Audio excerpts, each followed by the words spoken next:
নমস্কার। সনাতন ধর্মকথা চ্যানেলে আপনাদের সবাইকে স্বাগত। রামায়ণের বালকাণ্ডের আজ পার্বতীর কাছে শিবের শ্রীরামচন্দ্রের গুণকীর্তন পর্ব শুরু করব। ৩৩ কোটি দেবদেবী, বিশ্বব্রহ্মাণ্ডের সর্বকালের সর্বসৃষ্টি, পিতা মাতা গুরু সবাইকে প্রণাম জানিয়ে রামায়ণের আদিকাণ্ড শুরু করছি। শিব পার্বতীর অনুচরগণের সাথে কৈলাসে সুখে বসবাস করতে লাগলেন।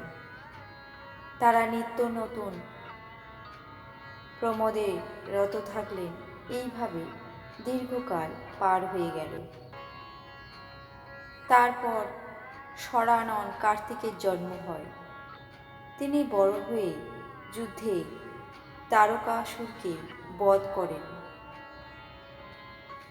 সরানন কার্তিকের জন্ম, কর্ম, প্রতাপ ও মহান পুরুষার্থের কথা সর্বজনবিদিত। যার শিবের চরণপদ্মে প্রেম নেই, সে স্বপ্নেও রামের প্রিয় হতে পারে না। বিশ্বনাথ শিবের চরণে অকপট শুদ্ধ প্রেমলাভই রাম ভক্তের লক্ষণ। শিবের মতো রামচন্দ্রের ভক্তি আর ব্রতধারী আর কে আছে? তিনি নিষ্পাপ সতীর মতো স্ত্রীকে ত্যাগ করেছিলেন, প্রতিজ্ঞা করে রঘুনাথের প্রতি ভক্তি কি তা দেখিয়েছেন। দেবী সরস্বতী কাঠের পুতুলের মতো, আর অন্তর্যামী প্রভু শ্রীরামচন্দ্র সূত্রধর, সুতো ধরে কাঠের পুতুলকে নাচান। নিজের ভক্ত মনে করে যে কবিকে প্রভু কৃপা করেন, সেই কবির মনাঙ্গনে তিনি সরস্বতীকে প্রেরিত করে নাচান। সেই কৃপালু রঘুনাথকে প্রণাম করে তার সুনির্মল গুণগাথা বর্ণনা করছি। গিরিশ্রেষ্ঠ কৈলাস বড়ই রমণীয়, শিব ও উমা সেখানে সতত বিহার করেন। সেখানে সিদ্ধ তপস্বী যোগী দেবতা, কিন্নর, মুনিগণ ও পুণ্যাত্মারা বাস করেন এবং আনন্দকন্দ মহাদেবের সেবা করেন। যারা হরি ও হরের প্রতি বিমুখ আর যাদের ধর্মে মতি নেই, তারা স্বপ্নেও সেখানে যেতে পারে না। সেই পাহাড়ের এক বিশাল বটবৃক্ষ নিত্য নতুন সৌন্দর্যে চিরকাল শোভা পায়। সেখানে ত্রিবিধ সমীরণ, শীতল মন্দ আর সুগন্ধ সর্বদা প্রবাহিত। সেই বৃক্ষের ছায়া সুশীতল, বেদে আছে যে সেই জায়গা শিবের বিশ্রাম স্থান। একবার প্রভু শঙ্কর ওই বৃক্ষের পাদদেশে গেলেন এবং তার মনে প্রভূত আনন্দ হল। স্বহস্তে ব্যাঘ্র চর্মের আসন পেতে কৃপালু শঙ্কর সেখানে শুদ্ধ মনে শান্তভাবে বসলেন। তার শরীর কুন্দ ফুল, চন্দ্র এবং শঙ্খের মতো গৌরবর্ণ। তিনি দীর্ঘ বাহু এবং ঋষিদের মতো বল্কল পরিহিত ছিলেন। তার চরণ সদ্য প্রস্ফুটিত রক্তকমলের মতো লাল, নখের জ্যোতি ভক্ত হৃদয়ে তমোহরণকারী। সর্প ভস্মে ভূষিত ছিলেন এবং সেই ত্রিপুরারি শিবের মুখশোভা শরতের পূর্ণচন্দ্রের শোভাকেও ম্লান করে দিচ্ছিল। তার মস্তকে জটার মুকুটের মতো গঙ্গাদেবী শোভা পাচ্ছিলেন। চোখ দুটি বিশাল নীলোৎপলের মতো, তার কণ্ঠ নীল এবং তার সর্বাঙ্গে লাবণ্যের আধার। তার কপালে দ্বিতীয়ার চাঁদ শোভা পাচ্ছিল। মদনারী শিব যেখানে বসে এমন শোভা পাচ্ছিলেন যাতে মনে হচ্ছিল যেন শান্ত রস শরীর ধারণ করে বসে আছে। অবসর মনে করে শিবপত্নী মা পার্বতী তার কাছে গেলেন। নিজের প্রিয় পত্নীকে দেখে শিব তাকে পরম সমাদরে নিজের বাম দিকে বসালেন। পার্বতীও খুশি হয়ে শিবের পাশে বসলেন। এমন সময় উমার মনে পূর্বজন্মের কথা স্মরণ হলো। স্বামীর মনে উমার প্রতি আগের চেয়েও প্রেমের আধিক্য বুঝতে পেরে উমা স্মিতহাস্যে সুমধুর প্রিয় কথা বললেন। উমা পরমেশ্বরের কাছে প্রশ্ন করতে চাইলেন, বিশ্বনাথ, হে স্বামী, হে ত্রিপুরারি, তোমার মহিমা ত্রিভুবনে ব্যপ্ত। চরাচর নর নাগ এবং দেবতা সকলেই তোমার চরণ কমলের সেবা করে। হে প্রভু, তুমি সর্বশক্তিমান, সর্বজ্ঞ, কল্যাণস্বরূপ। তুমি সর্বগুণ, কলানিধি আর যোগেশ্বর, জ্ঞাননিধি ও বৈরাগী গুরু। তোমার নাম শরণাগতের কাছে কল্পবৃক্ষের সমান। হে সুখাদার, যদি তুমি আমার উপর সন্তুষ্ট হয়ে থাকো আর যদি সত্যিই আমাকে তোমার চিরদাসী মনে করো, তবে হে প্রভু, শ্রী রঘুনাথের লীলা কাহিনী শুনিয়ে আমার অজ্ঞানতা দূর করো। কল্পতরুর নিচে যার বাস, সে দারিদ্র দুঃখ কেন সইবে? হে শশীভূষণ, হে নাথ, এই কথা বিবেচনা করে আমার বুদ্ধির ভ্রম, বিষম অজ্ঞানতা দূর করো। হে প্রভু, পরমার্থবাদী মণিগণ সকলে শ্রীরামকে অনাদি ব্রহ্ম বলে থাকেন। অনন্ত নাগ, দেবী সরস্বতী, বেদ পুরাণ সকলেই রঘুনাথের গুণকীর্তন করেন। হে মদনারী, তুমিও দিন রাত আনন্দ ভরে রাম নাম জপ করো। সেই রাম কি তাহলে অযোধ্যার রাজপুত্র রাম, অথবা তিনি কি জন্মরহিত, ত্রিগুণারহিত এবং সাধারণ চোখের অগোচরে অন্য কোনো রাম? যদি তিনি রাজপুত্র হন তবে ব্রহ্ম কি করে? আর যদি ব্রহ্ম হন তো পত্নী বিরহে পাগল প্রায় কি করে হলেন? একদিকে তার প্রত্যক্ষ চরিত্র দেখে আর অন্যদিকে তার কথা শুনে আমার ভয়ানক বুদ্ধিভ্রম হচ্ছে। যদিও নিস্পৃহ, ব্যাপক, বিভু অন্য কেউ হন, তাহলে হে নাথ, আমাকে বুঝিয়ে দাও। আমাকে অজ্ঞ নির্বোধ মনে করে আমার উপর রাগ করো না। আমার মোহ যাতে দূর হয় সেই মতোই বোঝাও। আমি পূর্বজন্মে বনের মধ্যে রামের শক্তি দেখেছি, কিন্তু অত্যন্ত ভীত হয়ে পড়ায় সে ঘটনা তোমার কাছে প্রকাশ করিনি। তবুও আমার মলিন মনে বোধের উদয় হয়নি, আর তার ফলও আমি যথেষ্ট ভোগ করেছি। আজও আমার মনে কিছু সংশয় রয়েছে। আমি করজোড়ে মিনতি করছি, কৃপা করো। হে প্রভু, সে সময় তুমি আমাকে নানাভাবে বুঝিয়েছিলে, তবুও আমার সন্দেহ যায়নি। সেই সব বুঝে রাগ করো না। এখন আমার আর আগের মতো মোহ নেই। এখন রামকথা শোনার ইচ্ছা রয়েছে। হে সুরনাথ, হে অনন্ত নাগভূষণ, আমাকে শ্রীরামচন্দ্রের পবিত্র কথা শ্রবণ করাও। তোমাকে ভূমিষ্ঠ হয়ে প্রণাম করে করজোড়ে মিনতি করছি। শ্রুতির সব সিদ্ধান্তের সার শ্রী রঘুনাথের নির্মল পবিত্র গুণগাথা বর্ণনা করো। যদিও নারী জন্মের দরুন আমি এই রামকথা শোনবার যথেষ্ট অধিকারী নই, তবুও কায় মনোবাক্যে আমি তোমার চিরদাসী। আর্ত অধিকারী পেলে মহাত্মারাও গূঢ় তত্ত্ব গোপন করেন না। হে সুরেশ্বর, অত্যন্ত কাতর প্রাণে দীনভাবে তোমাকে অনুরোধ করছি, তুমি আমার উপর দয়া করে শ্রী রঘুনাথ গাথা আমাকে শোনাও। আগে আমাকে বুঝিয়ে বলো যে নির্গুণ ব্রহ্ম কি করে সগুণ রূপ ধারণ করেন। তারপর হে প্রভু, শ্রীরামচন্দ্রের অবতার কাহিনী বলো, তার উদার বাল্য চরিত্রের কথা বলো। তিনি যেভাবে জানকীকে বিয়ে করেছিলেন সে কথা বলো। তারপর কোন দোষে তিনি রাজ ত্যাগ করেছিলেন। হে প্রভু, তার বনবাসকালীন বিবিধ অপূর্ব লীলা এবং রাবণবধ কাহিনী আমাকে বলো। হে সুখাধার শঙ্কর, রাজসিংহাসনে বসার পরে তিনি যেসব লীলা করেছিলেন সেসব আমাকে সবিস্তারে বলো। হে কৃপানিকেতন, তারপর শ্রীরামচন্দ্রের সেই সব অদ্ভুত লীলা বর্ণনা করো। রঘুকুলমণি শ্রীরাম প্রজাদের নিয়ে কিভাবে নিজ পরম ধামে ফিরে যান। তুমি আমাকে সেই সব তত্ত্ব সবিস্তারে বুঝিয়ে বলো, যে তত্ত্বের অনুভূতি নিয়ে জ্ঞানী মুনি ঋষিরা সর্বদা মগ্ন থাকে। পুনরায় ভক্তি, জ্ঞান, বিজ্ঞান ও বৈরাগ্য পৃথক পৃথকভাবে বর্ণনা করো।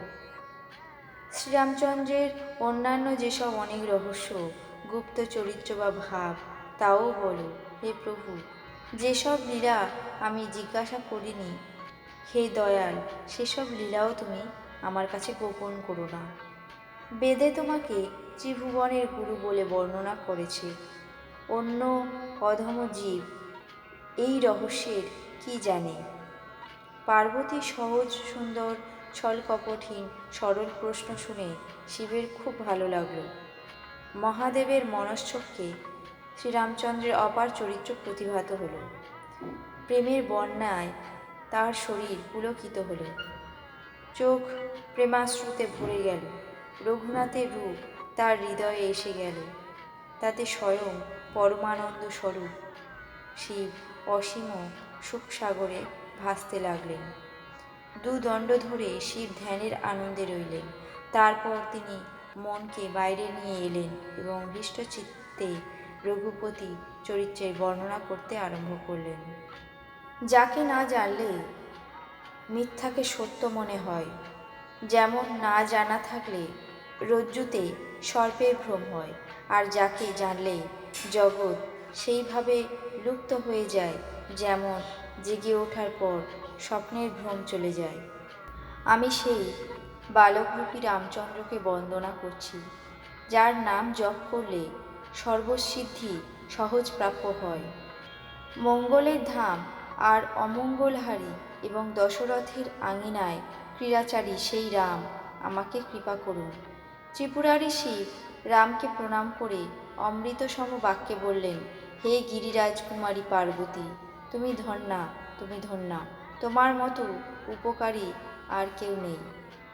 রঘুপতি প্রসঙ্গে তুমি যে প্রশ্ন করেছ সেই কথা গঙ্গার মতো লোকপাবনকারী। তুমি জগতের কল্যাণের জন্যই প্রশ্ন করেছ। তুমি শ্রী রঘুনাথের চরণ অনুরাগী। হে পার্বতী, তোমার তো মনে হয় শ্রীরামের কৃপায় তোমার মনে স্বপ্নেও শোক, মোহ, সন্দেহ আর ভ্রমের লেশমাত্র অবশেষ নেই। তবু তুমি যে পুরানো সংশয়ে প্রশ্ন করেছ, সেই জন্যই এই প্রসঙ্গ বললেও শুনলে সকলেরই মঙ্গল হবে। যে নিজের কানে শ্রীহরির কথা শোনেনি, তার কর্ণছিদ্র সর্পের গর্তের মতো। যারা নিজের চোখে সাধু দর্শন করেনি, তাদের চোখ ময়ূরপুচ্ছে প্রতিভাত নকল চোখেরই সমান। যে মাথা শ্রীহরির এবং গুরুর চরণে নত হয় না, সেই মাথা তেতলাউয়ের মতো। যার হৃদয়ে হরিভক্তি নেই, সে জীবিতাবস্থাতেই মৃতের মতো। যে জিহবা শ্রীরামচন্দ্রের গুণগান করে না, সেই জিহবা ব্যাঙের জিভের মতো। হরিকথা শুনে যে হৃদয়ে আনন্দ হয় না, সেই হৃদয় বজ্রের মতো কঠিন ও নিষ্ঠুর। হে পার্বতী, তুমি রামের লীলা কথা শোনো। সেই কথা দেবতাদের কল্যাণকারী আর অসুরদের বিশেষ করে মোহ উৎপন্নকারী। শ্রীরামচন্দ্রের কাহিনী কামধেনুর মতো, যাকে সেবা করলে সর্বসুখদায়ী হয়। রামকথা সুন্দর হাততালির মতো, যা সন্দেহরূপী পাখিদের উড়িয়ে দেয়। আবার এই রামকথা কলিযুগরূপী বৃক্ষকে কাটবার কুড়াল। হে গিরিরাজ নন্দিনী, তুমি শ্রদ্ধাভরে শোনো। বেদে বলা হয়েছে যে শ্রীরামচন্দ্রের সুন্দর নাম, গুণ, চরিত্র, জন্ম আর কর্ম সবই হচ্ছে অগণিত। ভগবান শ্রীরামচন্দ্র যেমন অনন্ত, তেমনই তার কথা কীর্তি আর গুণও অনন্ত। তবুও তোমার প্রীতি ও অনুরাগ দেখে যেমন শুনেছি এবং আমার বুদ্ধিমতো যা বুঝেছি তা তোমাকে বলছি। উমা, তোমার প্রশ্ন স্বভাবতই মনোহর, সুখপ্রদ ও সাধুসম্মত, আর তা আমারও খুব ভালো লেগেছে।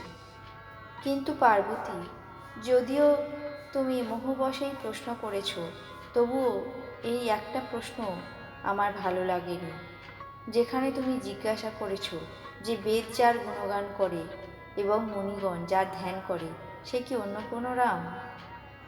যারা অজ্ঞান, মূর্খ, অন্ধ, অভাগা, আর যাদের মনোরূপ দর্পণে সাংসারিক বিষয়রূপী কালিমা জমে রয়েছে, লম্পট, কপট আর খুবই কুটিল, সে মানুষ স্বপ্নেও কখনো সাধুমণ্ডলীর দর্শন পায়নি।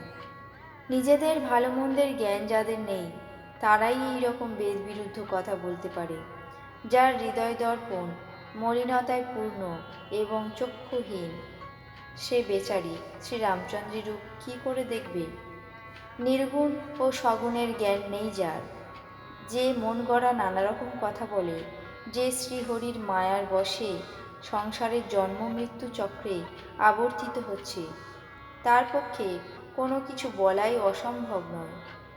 বায়ুরোগগ্রস্ত, সন্নিপাত, উন্মাদ, ভূতগ্রস্ত এবং মদগ্রস্ত মাতাল মানুষেরা চিন্তা ভাবনা করে কোনো কথা বলে না। মহামোহরূপ মদ যে পান করেছে, তার কথায় কান না দেওয়াই উচিত। এইসব বিবেচনা করে সংশয় ত্যাগ করো এবং রামচরণ ভজনা করো।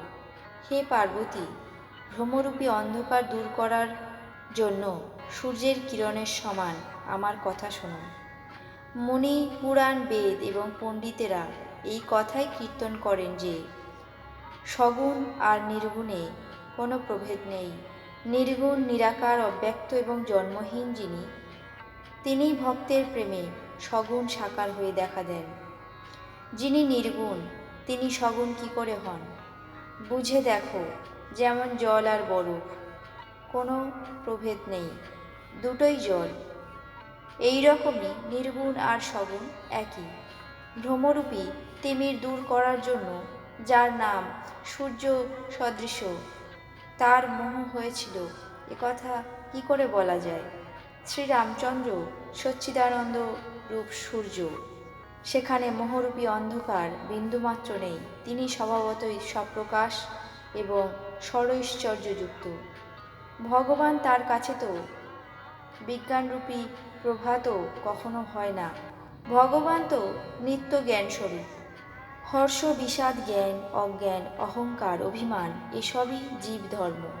শ্রীরামচন্দ্র ব্যাপক ব্রহ্ম, পরমানন্দ স্বরূপ, পরাৎপর প্রভু এবং পুরাণ পুরুষ অর্থাৎ সনাতন, একথা বিশ্ব সংসার বিদিত।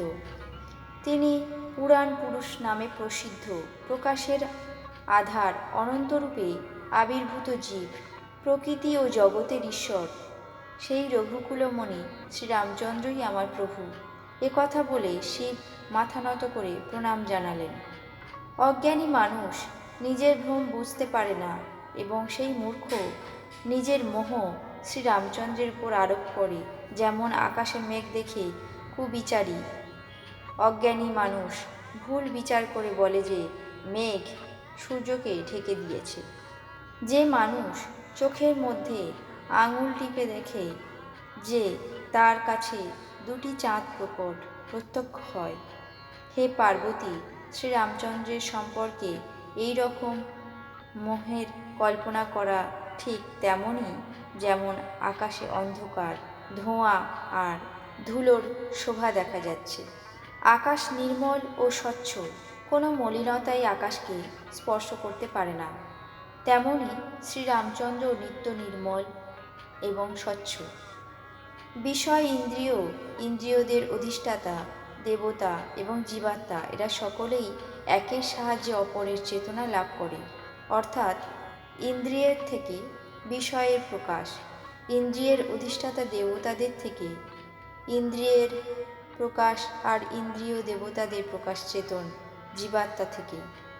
এই সবের যিনি পরম প্রকাশক, অর্থাৎ যার থেকে এদের সকলের প্রকাশ হয়, তিনি অনাদি ব্রহ্ম, অযোধ্যাপতি শ্রীরামচন্দ্র।